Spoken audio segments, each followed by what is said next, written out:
Hai, ketemu lagi dengan channel chemistry kita. Kali ini saya akan melanjutkan pembahasan materi UTBK per bab. Untuk bab pH larutan nanti di sini terdiri dari asam basa, penyangga, dan hidrolisis saya jadikan satu sekalian karena untuk tipe UTBK biasanya dia langsung jadi satu. Nah, untuk materi mengenai pH larutan bisa kalian cari di video yang berjudul larutan asam basa atau bisa kalian cek di playlist untuk playlist kimia kelas 11. Oke, langsung saja kita ke soal yang pertama. Ini adalah soal yang pernah keluar di tahun 2019. Informasi berikut digunakan untuk menjawab soal nomor 1 sampai dengan nomor 3. Sebanyak 20 ml larutan hidrazin atau N2H4 0,02 molar dengan nilai Kb 2 kali 10 pangkat negatif 6 dititrasi dengan larutan asam kuat HCl 0,01 molar. Pertanyaan yang pertama, pH larutan hidrazin sebelum dititrasi adalah berapa? Oke, kita harus tahu dulu hidrazin itu termasuk asam atau basa. Nah, di sini karena hidrazin itu dia memiliki nilai Kb, otomatis dia basa. Dan karena memiliki nilai Kb, otomatis dia adalah suatu basa lemah. Nah, untuk mencari pH basa lemah berarti rumus OH- itu adalah akar Kb dikali dengan Mb. Kb dari N2H4 sudah ada, ini 2 kali 10 pangkat negatif 6, sedangkan molaritasnya juga sudah ada 0,02 atau 2 kali 10 pangkat negatif 2. Nah, kita kalikan dulu, berarti akar 4 kali 10 pangkat min 8 yaitu 2 kali 10 negatif 4. Kita mencari POH dulu. POH adalah min log OH min, berarti min log 2 kali 10 pangkat min 4 adalah 4 min log 2. Sehingga pH itu adalah 14 dikurangi POH atau 14 dikurangi 4 min log 2, 14 dikurangi 4, 10, min ketemu min itu plus, menjadi 10 plus log 2. Sehingga soal nomor 1 ini jawabannya adalah pilihan yang D. Lanjut soal nomor 2, ini masih menggunakan data yang pertama tadi. pH larutan setelah dititrasi dengan 20 ml larutan HCl adalah berapa? Oke, berarti kan ini artinya si hidrazin atau N2H4 itu kan direaksikan dengan HCl. Artinya kita harus tahu reaksinya ya.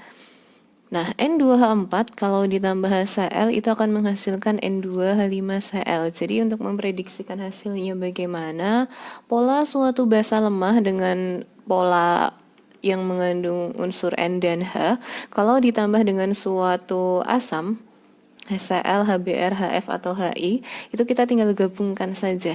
Jadi nanti garamnya akan menjadi N2H5Cl. Nah, kemudian kita akan cek nilai molnya dulu, mol N2H4. Karena di sini diketahui data molaritas dan volume, berarti mencari mol itu M kali V. Molaritasnya 0,02, volumenya 20. Kalau saya kalikan, ketemunya adalah 0,4 milimol. Sedangkan mol HCl rumusnya sama, M kali V, molaritasnya adalah 0,01, volume yang diminta di sini adalah 20 ml. Kalau saya kalikan berarti hasilnya adalah 0,2 milimol. Kita akan MRS ya. Mula-mula untuk N2H4-nya tadi adalah 0,4, sedangkan HCl-nya 0,2. Ada reaksi, ada sisa. Nah, kita harus bisa menentukan reaksi pembatas. Untuk menentukan reaksi pembatas atau yang habis bereaksi, itu nilai mol dibagi koefisien hasilnya harus kecil. Kalau N2H4 ini kan 0,4, koefisiennya di sini 1, saya bagi ya tetap 0,4. Sedangkan untuk HCl nilai molnya 0,2, koefisiennya juga 1, kalau saya bagi juga 0,2. Karena yang lebih kecil adalah yang HCl, artinya nanti HCl itu akan bertindak sebagai reaksi pembatas atau dia akan habis bereaksi. Nah, agar habis berarti di posisi R-nya tetap 0,2. Ingat ya, di posisi reaktan itu tandanya min, sedangkan di produk itu nanti tandanya plus ya. Oke, kemudian untuk mol di reaksi N2H4 kita menggunakan perbandingan saja. Tadi HCl koefisien 1, nilai molnya 0,2. N2H4 koefisiennya juga sama-sama 1, berarti nilai molnya juga 0,2. Kalau saya kurangkan berarti 0,4 dikurangi 0,2 hasilnya 0,2. Sedangkan N2H5 koefisiennya juga sama-sama 1, otomatis nilai molnya juga 0,2. Kalau saya jumlahkan berarti 0,2 juga. Nah, karena di soal ini setelah hasil MRS itu ada sisa, yaitu sisa N2H4 dan N2H4 tadi adalah suatu basa lemah. Kalau ada sisa yang lemah, berarti kita mencari pH-nya menggunakan konsep penyangga. Nah, di sini karena yang sisa basa berarti OH- untuk penyangga itu rumusnya adalah Kb dikali mol basa per mol garam. Kb-nya ini sudah ada 2 kali 10 pangkat negatif 6. Mol basa yang kita gunakan di posisi S yaitu 0,2. Mol garamnya juga yang di posisi S yaitu 0,2. Sehingga 2 kali 10 pangkat negatif 6 dikali 0,2 per 0,2 ini bisa saya coret-coret. Sehingga hasilnya tetap 2 kali 10 pangkat negatif 6. Untuk POH itu min log OH min atau min log 2 kali 10 pangkat min 6 hasilnya adalah 6 min log 2. Untuk pH 14 dikurangi POH atau 14 dikurangi 6 min log 2. 14 kurangi 6 8 min ketemu min plus log 2. Sehingga nomor 2 jawabannya adalah pilihan yang D. Nomor 3, pada titik ekuivalen, tepat saat penambahan 40 ml HCl, pH larutannya adalah berapa? Oke, ini artinya hidrazinnya juga direaksikan dengan HCl ya, artinya kita harus reaksi. Reaksinya sama dengan yang tadi, N2H4 ditambah HCl menjadi N2H5Cl. Kita cari molnya terlebih dahulu. Mol N2H4-nya sama ya, M kali V atau 0,02 dikali 20 hasilnya 0,4 milimol. Sedangkan molnya HCl di sini volume yang diminta adalah 40 untuk soal nomor 3. Berarti molaritasnya tadi 0,01, volumenya 40. Kalau saya kalikan hasilnya 0,4 milimol. Oke, posisi mula-mula dari hasil hitung-hitungan tadi. Untuk N2H4 0,4, HCl juga 0,4. Ada reaksi, ada sisa. Kita tentukan lagi reaksi pembatasnya. Reaksi pembatas yang nilai mol dibagi koefisien kecil. Di sini untuk N2H4 0,4 saya bagi koefisien 1 tetap 0,4. Sedangkan HCl juga 0,4, koefisien 1 sama-sama 0,4. Nah, karena nilainya sama ya, setelah mol saya bagi koefisien, berarti nanti kedua reaktan ini akan habis semua. Jadi untuk HCl agar habis, nanti di posisi R-nya juga 0,4. Sedangkan N2H4, nanti dia juga 0,4 ya agar habis. Nah, kemudian untuk N2H5 bagaimana? Perbandingan koefisien saja. HCl koefisien 1 0,4, di N2H5 juga koefisien 1 berarti nilai molnya juga 0,4. Nah, di sini di pilihan jawabannya itu nilai pH yang diminta tidak berupa angka pasti. Artinya kalau asam berarti lebih kecil dari 7, basa lebih besar dari 7, atau kalau netral sama dengan 7. Nah, bagaimana memprediksikan pH di soal ini? Karena di sini reaktannya habis semua, berarti ini kita mengerjakan pH-nya menggunakan konsep hidrolisis. Untuk memprediksi pH dari suatu hidrolisis, kita bisa lihat dari garamnya.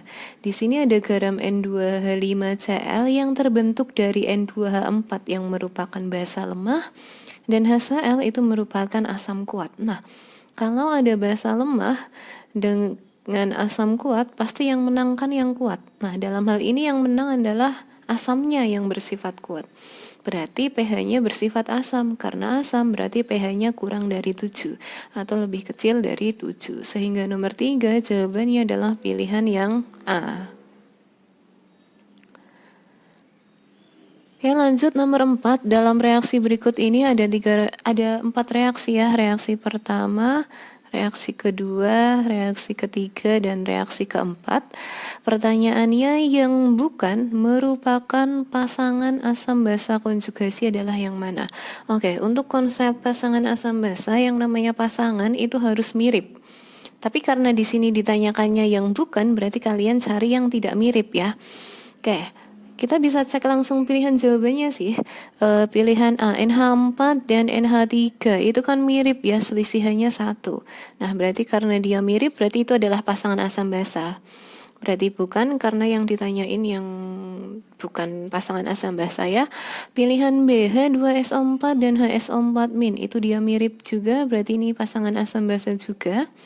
Pilihan C, TiH2O6 3+ dan TiH2O5 OH2+.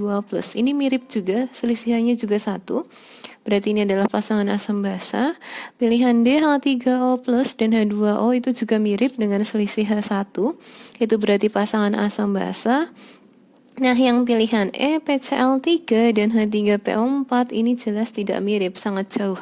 Berarti ini bukan pasangan asam basa konjugasi. Sehingga nomor 4 jawabannya adalah pilihan yang E. Nomor 5, asam hipobromit atau HOBr adalah asam lemah dengan nilai Ka 10 pangkat, ini negatif 9 ya. Perbandingan HOBr per OBr- dalam larutan NaOBr pada pH 10 adalah berapa? Oke, untuk mengerjakan konsep seperti ini kita harus tahu dia itu asam basa biasa, penyangga atau hidrolisis. Bagaimana cara mengidentifikasinya? Di soal ini kan ada 2 senyawa yang miripnya, yaitu HOBr dan NaOBr. Nah, kalau ada 2 senyawa yang mirip, itu kita mengerjakannya pasti menggunakan penyangga. Jadi kita bisa langsung menggunakan rumus dari penyangganya. Penyangga apa? Karena di sini diketahui Ka, berarti dia penyangga asam ya. Oke. Nah, di mana untuk H+ dari suatu penyangga itu rumusnya adalah Ka dikali mol asam per mol garam. Nah, di sini di soal nomor 5 itu kan H+-nya belum ada. Dia baru diketahui pH-nya 10. Artinya kita balik ya. Biasanya diketahui H+ mencari pH, sekarang diketahui pH kita mencari H+. Kalau pH-nya 10, berarti H+-nya itu adalah 10 pangkat negatif 10. Kita masukkan saja. Nanti H+-nya itu 10 pangkat min 10, sedangkan Ka-nya itu nanti 10 pangkat negatif 9 ini ya. Nah, kenapa di sini bisa langsung saya tulis HOBr per OBr-? Ingat ya, kalau ada tanda kurung siku seperti ini artinya molaritas. Nah, mol itu kan kalian tahu, mol itu kan kalau saya jabarkan rumusnya itu kan adalah molaritas dikali dengan volume. Ini untuk yang atas nih, untuk yang asam atau HOBr-nya. Sedangkan untuk garamnya, ini kalau misal saya jabarkan itu rumusnya juga untuk mol itu adalah M dikali dengan volume juga. Nah, di soal tidak ada keterangan volumenya berapa, tapi volumenya akan sama nanti di sini. Artinya bisa saya coret-coret. Nah, saya meninggalkan molaritas HOBr dan molaritas dari OBr- dalam larutan NaOBr. Sehingga penulisannya menjadi seperti ini. Molaritas saya tuliskan dengan kurung siku. Konsentrasi HOBr per konsentrasi OBr-. Kita masukkan angkanya. 10 pangkat negatif 10, Ka-nya saya pindah ke bawah ya, per 10 pangkat negatif 9 sama dengan HOBr per OBr-. Ini bisa saya coret-coret, 10 pangkat negatif 10 dibagi 10 pangkat negatif 9, hasilnya adalah 10 pangkat negatif 1. Itu adalah perbandingan HOBr per OBr- ya. Sehingga nomor 5 jawabannya adalah pilihan yang D. Lanjut nomor 6, sejumlah 200 ml larutan HCN 0,3 molar dengan nilai Ka 5 kali 10 pangkat negatif 10 dicampurkan dengan 100 ml KOH 0,3 molar. Ke dalam campuran tersebut ditambahkan 0,8 gram NaOH padat dengan MR40. Pada 25 derajat Celcius, pH larutan yang terbentuk adalah berapa? Oke, ini 2 kali pencampuran ya. Pencampuran pertama saya campurkan HCN dan KOH dulu. Nanti setelah kita mendapatkan hasil pencampuran yang pertama, baru kita campurkan dengan NaOH. Nah, bagaimana caranya? Kita cari molnya dulu selama kita bisa mencari mol.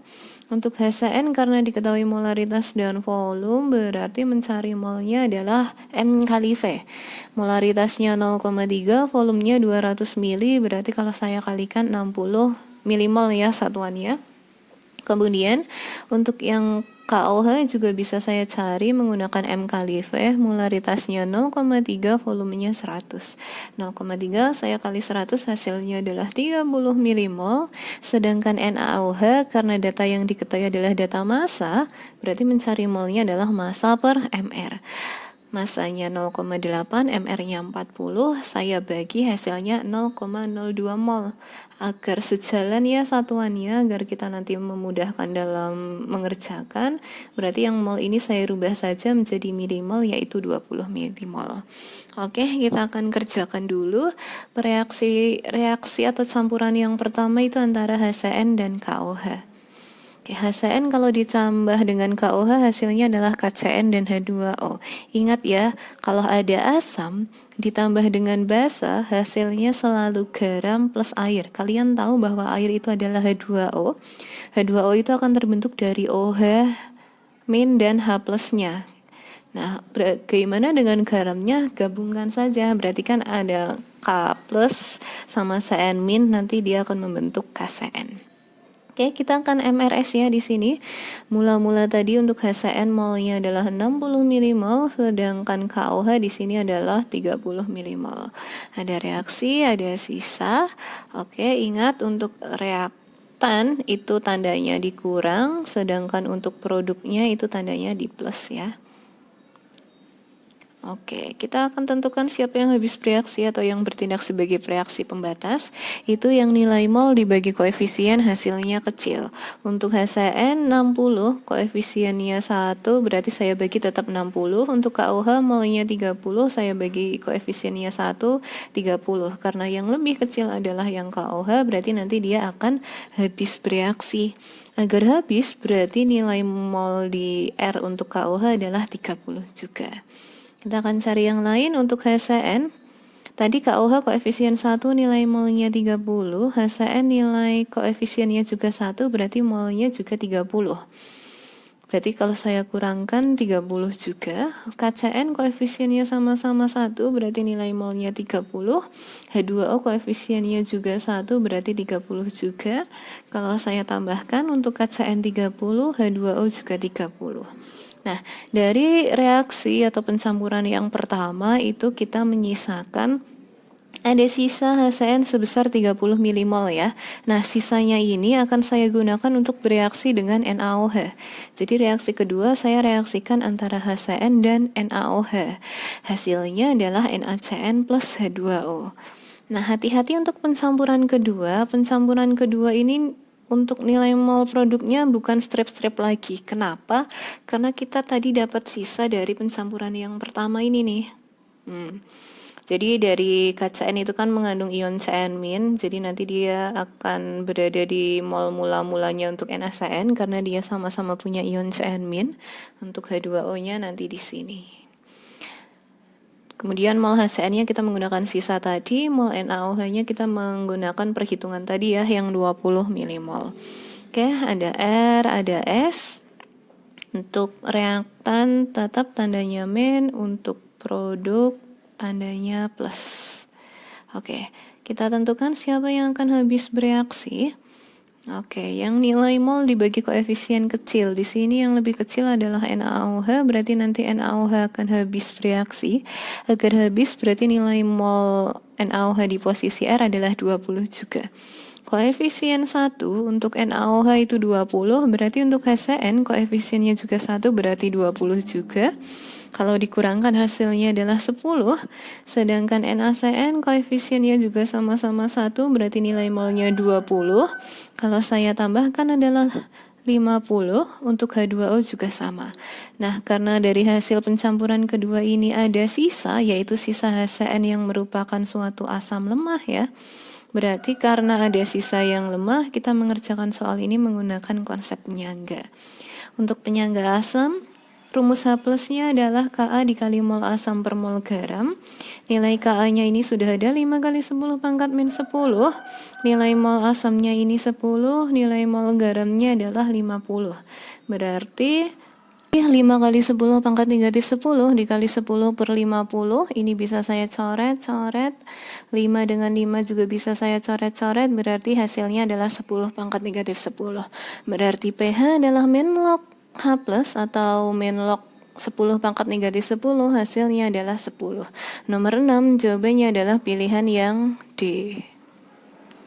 Nomor 7, asam oksalat adalah asam berbasa 2. Arti asam berbasa 2 itu berarti nanti valensi asam atau jumlah H plusnya adalah 2. Sebanyak 10 ml larutan asam oksalat diencerkan dengan air sampai volumenya 100 ml. Larutan ini digunakan untuk menitrasi 20 ml larutan NaOH 0,2 molar dengan indikator bromtimol blue. Bila titik akhir titrasi diperoleh saat volume asam oksalat mencapai 25 ml, maka konsentrasi larutan asam oksalat awal adalah berapa? Oke. Nah, di sini ada dua tahapnya. Yang pertama adalah pengenceran. Ini ada kata kunci diencerkan. Yang kedua adalah tahap titrasi. Nah, kita ke tahap yang pertama dulu, yaitu pengenceran. Ingat, pengenceran itu rumusnya adalah M1 kali V1 sama dengan M2 kali V2. Jadi yang pertama yang sebelum pengenceran, yang kedua yang setelah pengenceran. Di sini molaritas sebelum pengenceran untuk asam oksalat belum ada ya, tapi volumenya sudah ada 10 ml.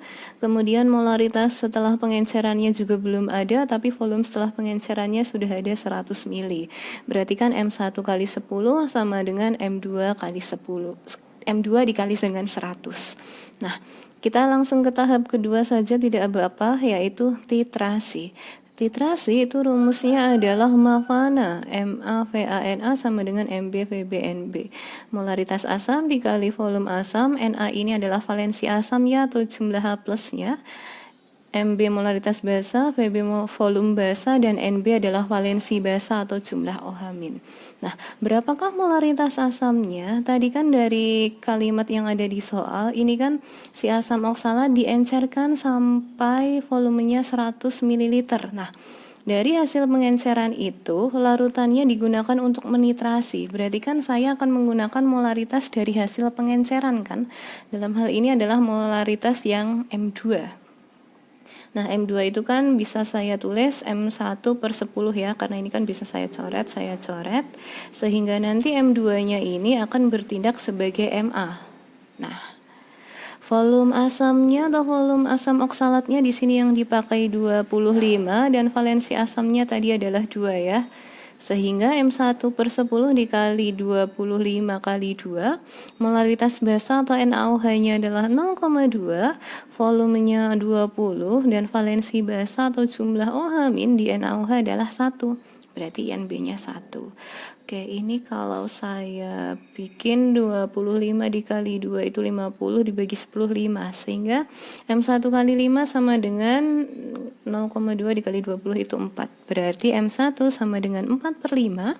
4 per 5 itu adalah 0,8. M1 ini kan molaritas konsentrasi awal dari asam oksalatnya ya. Sehingga nomor 7 jawabannya adalah pilihan yang D. Pilihan yang C. Lanjut nomor 8, katalis aluminium klorida eter dapat diproduksi melalui persamaan reaksi AlCl3 ditambah CH3CH2O menjadi CH3CH22OAlCl3. Pertanyaannya, pernyataan yang benar berdasarkan reaksi tersebut adalah yang mana? Oke.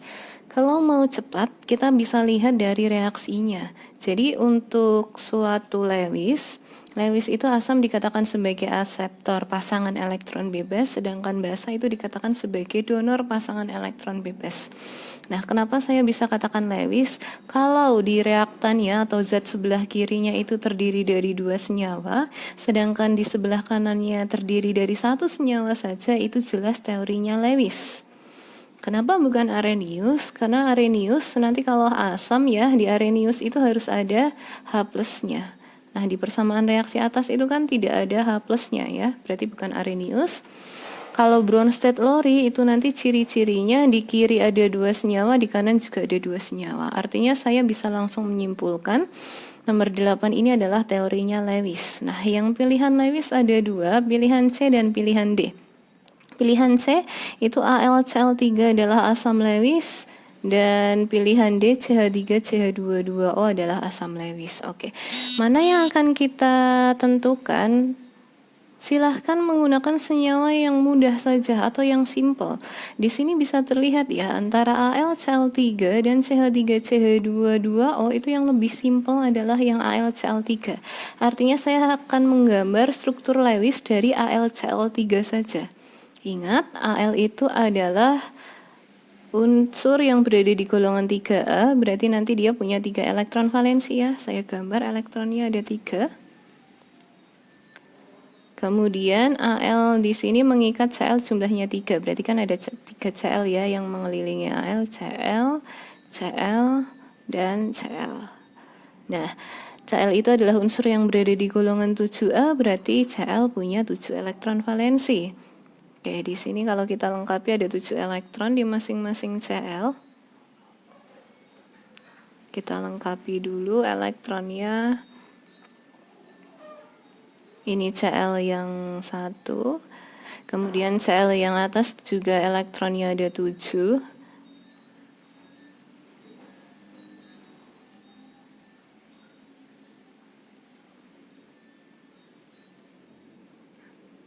Oke, 6, 7. Kemudian yang kiri juga ada 7 Cl-nya.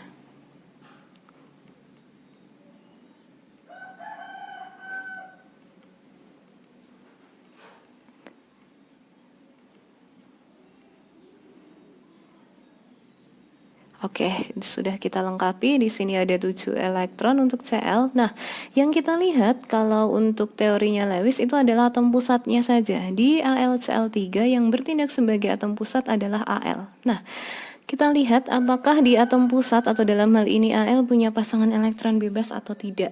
Nah, karena di atom pusat Al itu tidak memiliki pasangan elektron bebas, berarti dia tidak mungkin mendonorkan. Dia pasti akan menerima atau aseptor ya kalau menerima. Nah, karena Al nanti dia akan menerima pasangan elektron bebas, berarti karena menerima itu AlCl3 itu akan bertindak sebagai asam. Ya udah. Berarti nomor 8 jawabannya adalah yang C. Terakhir nomor 9, nilai pH larutan obat batuk diatur dengan menambahkan garam yang dibuat dari asam klorida dan amonia dengan nilai Kb 10 pangkat negatif 5. Jumlah garam yang ditambahkan ke dalam 300 ml obat batuk tersebut agar pH-nya 6 adalah berapa? Oke. Di sini ada keterangan garam. Kalau suatu garam berarti kita mengerjakannya menggunakan konsep dari hidrolisis. Oke, yang kita gunakan H+ atau OH-. Ingat hidrolisis adalah konsep yang berkebalikan. Artinya ketika diketahui Kb nanti kita malah menggunakan H+, kalau diketahui Ka kita menggunakan OH-. Nah, karena di sini yang diketahui Kb berarti nanti kita menggunakan rumus H+ ya. Nah, di mana kita juga bisa lihat dari pH-nya sih. pH-nya kan 6. pH 6 itu adalah pH asam. Kalau diketahui pH, kita bisa mencari H+. pH 6, H+-nya adalah 10 pangkat min 6. Untuk hidrolisis, H+ itu rumusnya adalah akar Kw per Kb dikali dengan M garam. Nah, H+-nya sudah ada 10 pangkat min 6, Kw itu selalu 10 pangkat negatif 14, kalian harus ingat. Kemudian Kb-nya sudah ada 10 pangkat negatif 5, M garamnya yang akan kita cari. Nah, karena di sini ada akar, untuk menghilangkan akar kita akan kuadratkan kedua sisinya. Ini dikuadratkan, yang sisi kanan juga harus dikuadratkan. 10 pangkat min 6 kuadrat adalah 10 pangkat min 12, sedangkan akar kalau dikuadratkan ya nilai itu sendiri ya. Di sini 10 pangkat min 14 per 10 pangkat min 5 itu sama dengan 10 pangkat min 9 ya. Berarti 10 pangkat min 12 sama dengan 10 pangkat min 9 dikali M garam, sehingga M garamnya ketemu 10 pangkat min 3. Karena di soal nomor 9 ini yang diminta adalah nilai mol, dan dari hasil perhitungan tadi kita sudah mendapatkan nilai molaritas. Ingat, molaritas itu rumusnya adalah mol per volume ya, atau kalau mol sama dengan molaritas dikali volume. Di sini molaritasnya sudah ada 10 pangkat negatif 3, volumenya di sini juga sudah ada 300 ml. Oke, berarti 10 pangkat min 3 molar dikali 300 ml adalah 0,3 milimol. Karena volumenya tadi masih menggunakan mililiter, berarti mol yang kita Hasilkan di sini satuannya masih dalam milimol. Adakah pilihan 0,3 mol? 0,3 milimol ada ya, yaitu pilihan A. Sehingga nomor 9 jawabannya adalah yang A. Oke, cukup sekian untuk pembahasan dari soal UTBK Kimia part yang pH larutan. Jika ada yang mau ditanyakan, silahkan ditanyakan. See you.